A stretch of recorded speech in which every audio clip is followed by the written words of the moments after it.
यवतमाळच्या आर्णी तालुक्यातील 15 जणांना बकऱ्याच्या मटणातून विषबाधा झाल्याची घटना घडली आहे। आर्णी तालुक्यातील म्हसोबा तांडा आणि अंजी येथे बकऱ्याच्या मटणातून 15 जणांना विषबाधा झाल्याचे समोर आले। रात्रीचे उरलेले शिळं मटण सकाळी खाण्यात आल्याने या लोकांना विषबाधा झाली आहे। विषबाधा झालेल्या नागरिकांवर आर्णी येथील ग्रामीण रुग्णालयात उपचार सुरू आहेत। यामध्ये 6 महिला तर 13 पुरुषांचा समावेश आहे। रुग्णांची स्थिती सध्या स्थिर आहे, अशी माहिती डॉक्टर सुनील भवरे यांनी दिली आहे।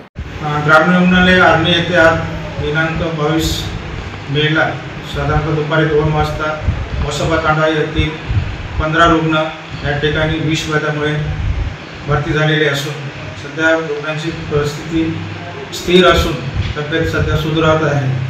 सध्या तसेच अंजी तांडा येथील 3 रुग्ण या ठिकाणी विषबाधा म्हणून या ठिकाणी भरती झालेले आहेत। काल संध्याकाळी काहीतरी नॉनव्हेजचा कार्यक्रम होता, त्याच्यामध्ये विषबाधा झाल्याची शक्यता आहे।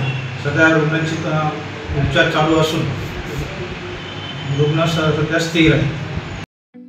ठळक घडामोडींसाठी देशोन्नती न्यूज चॅनलला सबस्क्राइब करा आणि बेल आयकॉन प्रेस करा। मुंबई, पुणे, नागपूर, मराठवाडा असो का विदर्भ, राजकीय, सामाजिक, शैक्षणिक क्षेत्र असो का क्रीडा, सर्वच घडामोडीचे विश्लेषण पाहायला विसरू नका।